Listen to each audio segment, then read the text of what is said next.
Is Steve Olson. He knows the closest you can get to heaven here on earth is standing in a trout stream with a fly rod in your hand. Tonight he will regale us with a little bit of a story on fly fishing on the fly. Please welcome Steve.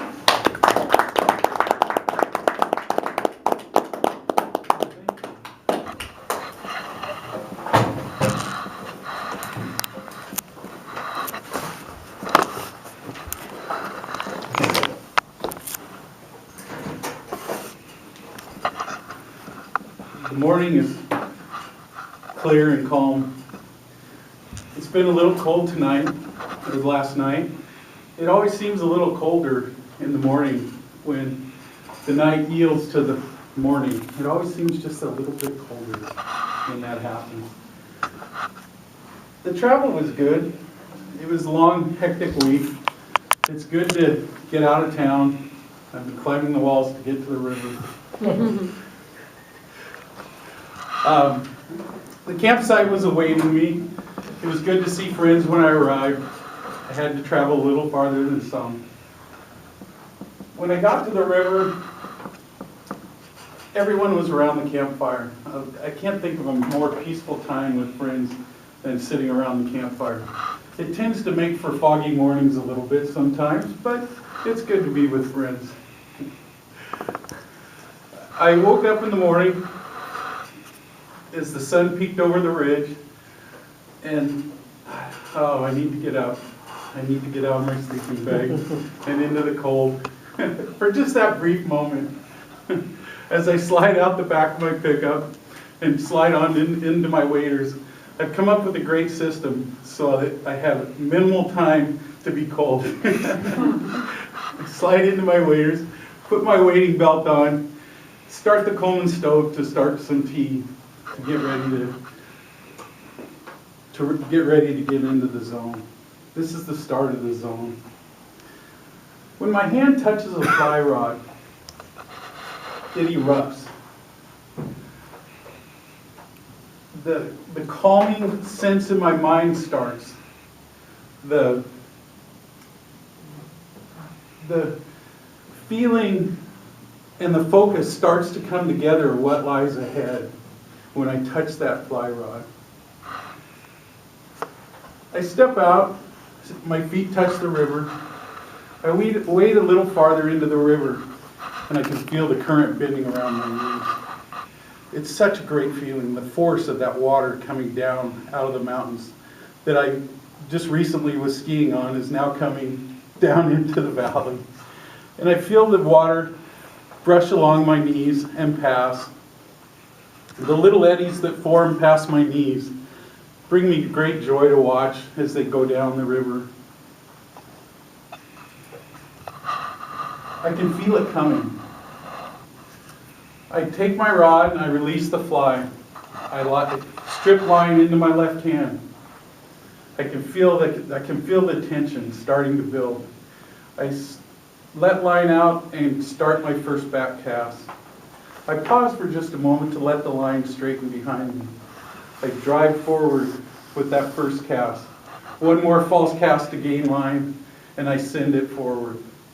The perfect cast into the hole that I think my steelhead's waiting for me. The fly touches the water, slowly sinks. My strike indicator rides high in the water. I can really feel it coming now. All of a sudden, the gears mesh. We're in synchronicity.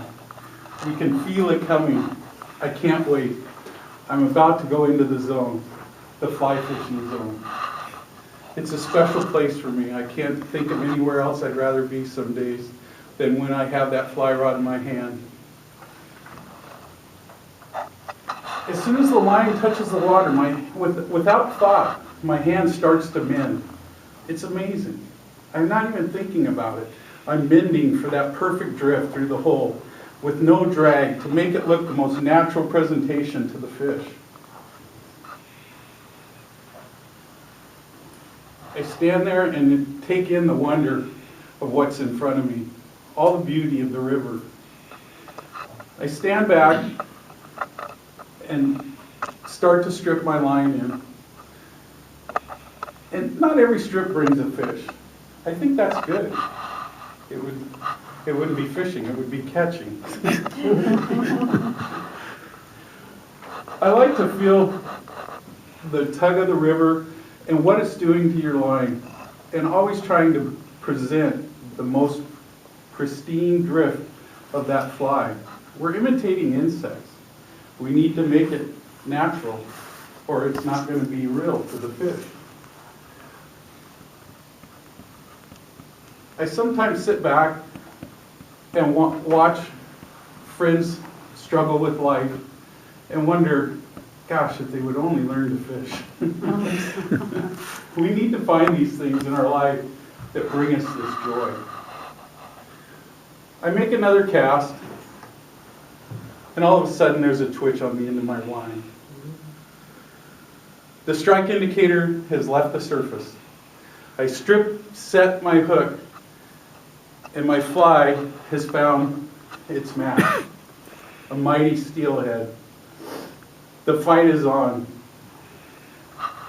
He takes off upstream, downstream. I do everything I can just to keep up with this fish. I run, I fall down, I do everything to outthink what he's going to do. But you know, I really wonder if this fish understands what I truly want from him.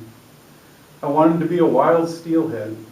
I want to fight him, but I don't want to tire him. I want to land him so I can gently cradle him in my hands and remove that fly from him. Thinking of how mighty this steelhead is, he's come from the ocean to the Klickitat River, and we both have met. I don't want to take this fish. I don't want it to be a hatchery fish. I want it to be a wild fish so I can release it so that one day it might come back and fight again. There's a lot more to fly fishing than catching fish when you're in the fly fishing zone. Thank you.